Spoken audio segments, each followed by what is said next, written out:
In 2012, Malaysia Airlines took delivery of what should have been the crown jewel of Asian aviation, a brand new Airbus A380, the largest passenger aircraft ever built, a flying palace designed to dominate the skies for decades. By 2024, those same aircraft were rotting in desert storage facilities, wings wrapped in protective plastic, engines sealed shut, cabins dark and empty. Malaysia Airlines had spent over $1.4 billion on 6 aircraft that would never carry another paying passenger. But here's what makes this story truly strange. Malaysia Airlines didn't buy these planes because they needed them. They bought them because their neighbor had one. This isn't a story about engineering failure or economic recession. This is a story about the most dangerous force in corporate boardrooms, status anxiety, and how the desperate need to keep up with the Joneses can bankrupt an empire. To understand how Malaysia Airlines drove itself off a cliff chasing prestige, you need to understand Southeast Asia in the early 2000s. This region was exploding. China's economy was growing at double digits every year. India was becoming the world's back office. And right in the middle of it all sat 3 tiny nations fighting to become the gateway to Asia: Singapore, Malaysia, and to a lesser extent, Thailand. The weapon of choice in this war wasn't missiles or trade agreements, it was airlines. Singapore Airlines had established itself as the gold standard of global aviation. Their cabin crews were legendary, their fleet was immaculate, and in 2007 they did something that cemented their dominance forever. They became the first airline in the world to operate the Airbus A380. Let's talk about what that meant. The A380 wasn't just big, it was a statement. A double-decker flying cathedral that could carry over 500 passengers in a 3-class configuration. The wings stretched nearly 80 meters tip to tip. That's wider than a 747 is long. The cabin offered more square footage than most Manhattan apartments combined. This wasn't transportation. This was architecture that flew. More importantly, it was a symbol. Operating the A380 told the world that your airline had arrived, that you belonged at the very top table of global aviation, that you had the engineering sophistication, the operational maturity, and the passenger demand to fill something this massive. Singapore Airlines flew their super jumbos between Singapore and Sydney, Singapore and London, the most prestigious routes on the planet, and travelers noticed. Business class seats sold out weeks in advance. First class suites became impossible to book without connections. Aviation journalists wrote breathless reviews. The A380 became synonymous with Singapore's national brand. When people thought luxury aviation, they thought Singapore. 40 kilometers north across the causeway, executives at Malaysia Airlines watched all of this unfold with growing unease. Malaysia Airlines had once been a genuine competitor. In the 1990s, they were considered one of the finest carriers in Asia. They won awards, they had loyal customers, they flew profitable routes throughout the region and beyond. But somewhere along the way, Singapore had pulled ahead, and by the late 2000s, the gap was becoming embarrassing. The solution seemed obvious. If Singapore's success came from the A380, Malaysia needed an A380 too.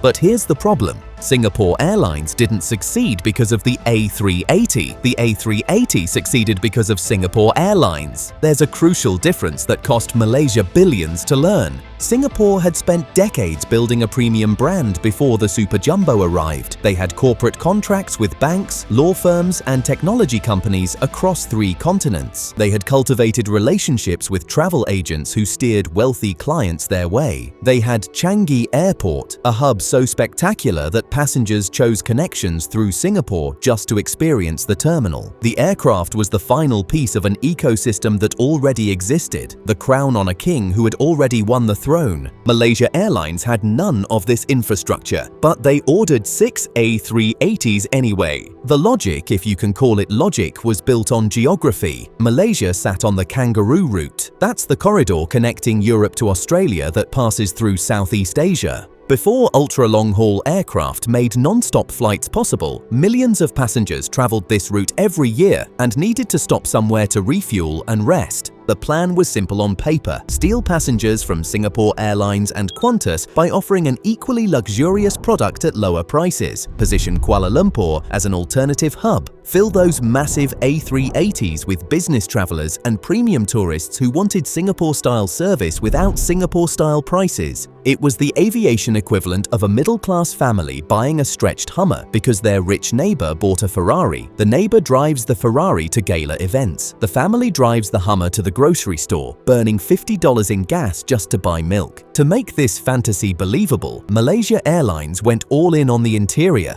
These weren't budget super jumbos. The first-class cabin featured 8 private suites, actual rooms with closing doors, lie-flat beds, and dedicated butler service. The walls were finished in warm wood. The linens were 5-star hotel grade. Business class had 66 lie-flat seats. But unlike Singapore's private pods, these were arranged in pairs, meaning window passengers still had to step over their neighbors to reach the aisle. No awkward negotiations with seatmates. The whole aircraft dripped with leather and polished metal and the quiet confidence of serious money. The list price of each A380 was around $400 million.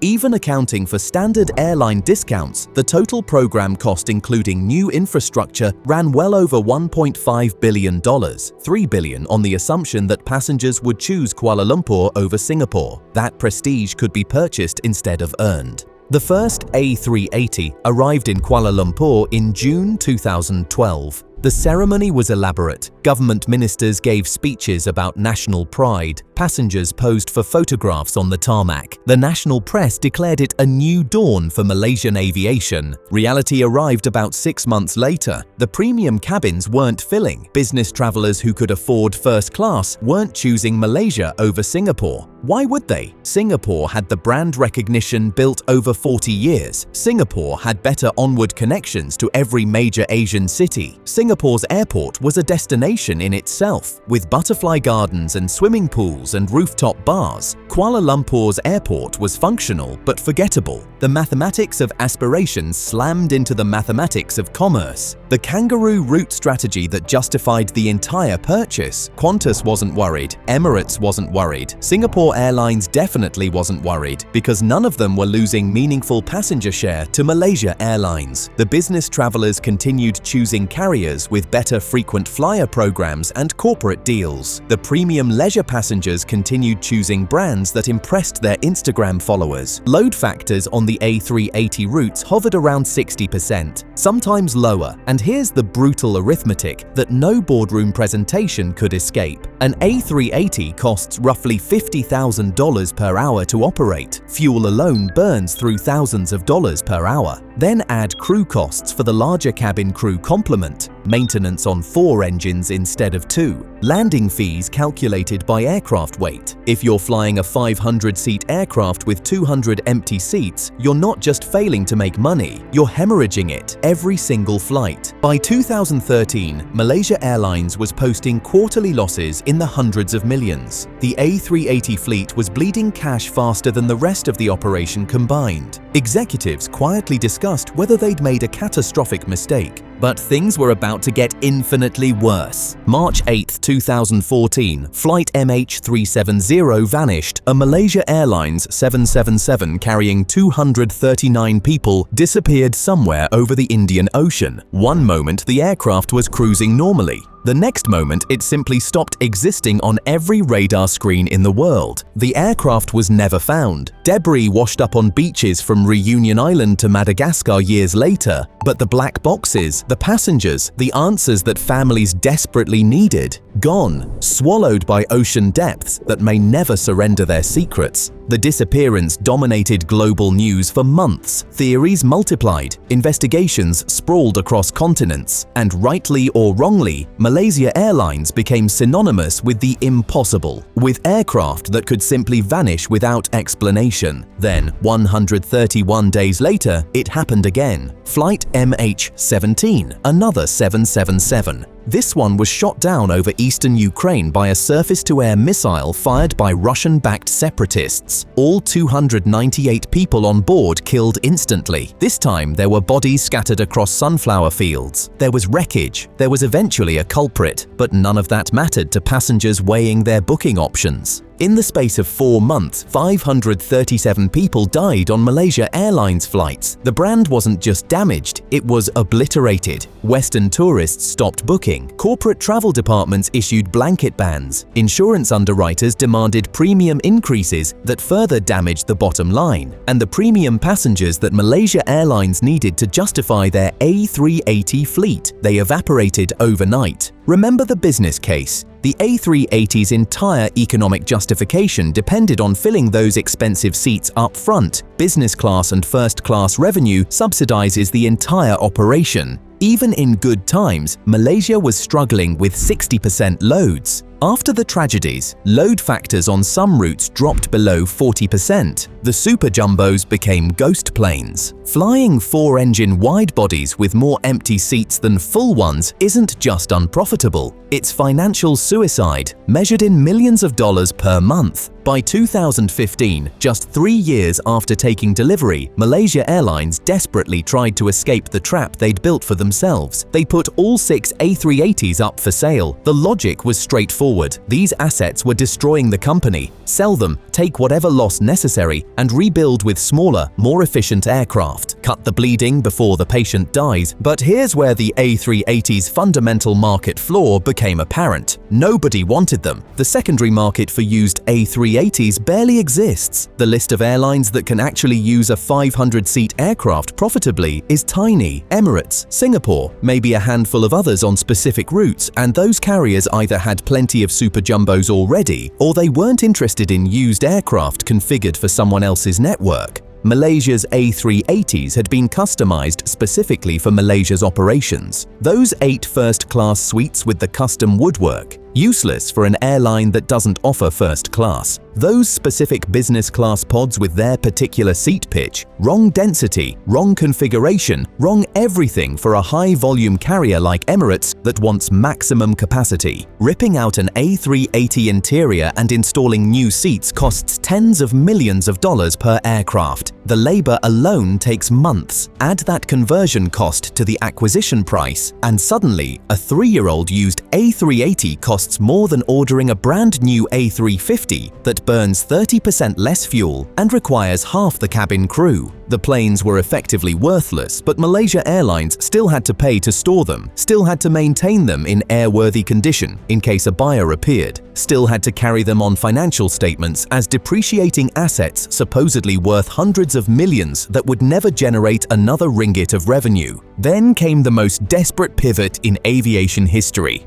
In 2019, Malaysia Airlines announced Project Amal. Amal means hope in Malay and Arabic, and the airline was certainly hoping for something close to a miracle. The plan was audacious. Take the unsellable A380s and convert them into dedicated Hajj and Umrah charter aircraft. Every year, millions of Muslim pilgrims travel from Southeast Asia to Saudi Arabia for religious observances. Most fly on cramped charter flights operated with aging narrow-bodies. The journey is long and uncomfortable. What if Malaysia Airlines could capture that market with comfortable wide-body service? The reconfiguration was radical. Rip out the first-class suites entirely, remove the business class pods, strip the beautiful handcrafted interiors down to bare cabin walls, then install high-density economy seating throughout both decks. The target was over 700 seats per aircraft, maybe even 750 if the regulators approved. Let that sink in. They were taking an aircraft designed to pamper 400 passengers in 5-star luxury and converting it into a flying bus for 700 pilgrims. It's the equivalent of buying a Rolls-Royce Phantom, tearing out the hand-stitched leather seats, removing the champagne refrigerator and the lamb's wool carpets, and welding in plastic benches to shuttle children to elementary school. The aviation community was stunned, not because the concept was technically impossible. High-density charter operations exist throughout the industry, but because of what it represented, the complete and total admission of failure, the acknowledgement that billions of dollars had been spent on prestige prestige aircraft with no viable commercial purpose. Project Amal began operating pilgrimage charters using the existing fleet. The airline drew up radical plans to rip out the suites and install high-density seating for 700 passengers, though the physical conversion was never actually completed. But the economics remained brutal. Even at 700 seats, the A380 consumed more fuel per passenger than modern twins like the A350. The 4 engines still needed maintenance. The massive airframe still demanded specialized ground equipment. Then 2020 arrived, the pandemic that grounded global aviation. Hajj pilgrimages were cancelled entirely for the first time in modern history. Whatever momentum Project Amal had built disappeared completely. As of today, Malaysia Airlines A380s sit in storage. Some remain in Kuala Lumpur under maintenance wraps. Others have been ferried to the Tarbes Lourdes Pyrenees Airport in southern France, where the dry mountain climate preserves mothballed jets better than tropical humidity. Here's the bitter irony that makes this story complete. Malaysia Airlines is profitable again. Under new management, with ruthless cost discipline and new aircraft, they've returned to the black. They fly busy routes throughout Asia. They've rebuilt some measure of brand trust, but they did it by doing exactly what they should have done back in 2010, flying twin-engine widebodies like the A350 and A330neo. Boring, efficient aircraft that match capacity to actual demand. Planes that can fly profitably at 70% full instead of requiring 90% to break even. The A380s remain on the company books as assets held for sale. Occasionally they appear in trade publications with asking prices that everyone in the industry knows are fantasies. In practice, these aircraft will probably never carry passengers again. At some point, someone will buy them for scrap value.